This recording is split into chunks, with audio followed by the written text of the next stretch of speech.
All right. So here's your hibernation, unhibernation update. Everything is better now. This car, luckily, it was just the battery voltage or something is what tripped those lights. So I had a whole bunch of weird, inconsistent warning lights. They all went away after a battery reset and they hit it with the computer. Cost, $0. Blue car in the back is not quite fixed yet, but all it took was I went, hit it with a jumper pack, so got it running for the year. Then what happened was I got these weird lights and everything. It was all, I mean, you saw the last video, it was all screwy. All I had to do was disconnect the battery, leave it disconnected for 4 minutes, turn it back on, boom, all money, drove it home, no issues, perfectly fine from there. The only thing that was bad from there was the convertible top is a little sluggish, just needs a little bit of fluid. I'm going to top it off and we're going to be good to go for the season for that one. The red Ferrari, that one was leaking on the floor. It was a lot of fluid. It was what I suspected. It just had a major service, but there was like a slight leak from the rear main seal. I didn't feel like fixing it at the time. Over time, it's still not leaking that much. When it's parked for a couple of days, you can see a little spot on the ground. I got to do the whole rear main seal kit. Since I'm doing the rear main seal, it's a $50 seal, but the actual labor time on it, it's the same as doing a clutch job. So I've got about 8,000 miles on that clutch. I'm going to just figure it's 50% right now, maybe a little more, maybe a little less, but the 360s usually get about 15,000 miles per clutch. I'm going to swap it anyway. You're already doing the labor while you're in there. The $50 seal, probably going to be about $1,500 or $2,000, probably $1,500 worth of labor.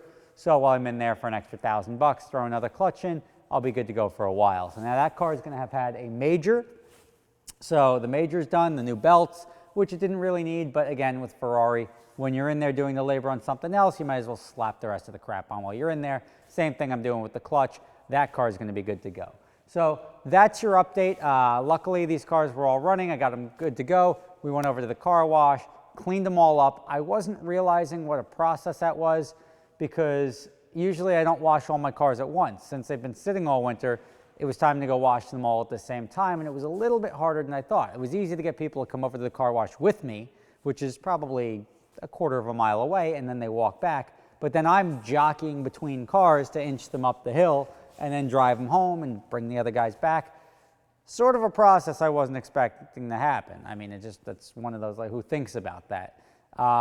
But now, luckily, I'm never going to have to wash multiple cars or more than one or two of them at the same time. So I think we're good to go for the season. The only problem is the weather took a shit. So it was really warm when we were out there last week, 75, 80 degrees. And now it's back in the 20s in New York for the foreseeable future for at least the next 7 to 10 days. That gives me time. I already got the parts for the 360. Gives me time to get that fixed. But of the 3 cars out of hibernation, and we'll include the Porsche because the Porsche is right over here.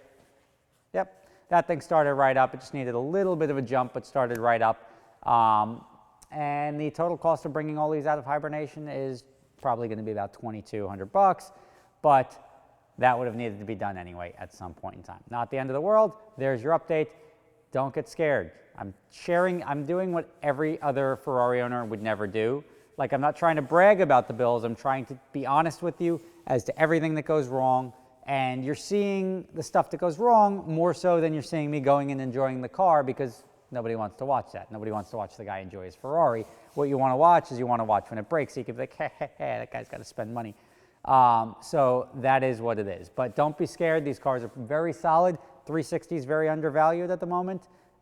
If you go look online, a 360 costs about the same amount of money, maybe a little bit more, than a 308. And a 308 is a flaming pile of shit. Like, literally, like if you had a pile of shit on the ground, sprinkle a little gas on it, set it on fire, that is what a 308 is. So for that car to be selling at $50,000 or $60,000, and you can pick up one of these for about $10,000 more, my mind would have been blown, as would have everyone else's, if 10 years ago you said, you know, these 2 cars, they're going to be the same price one day.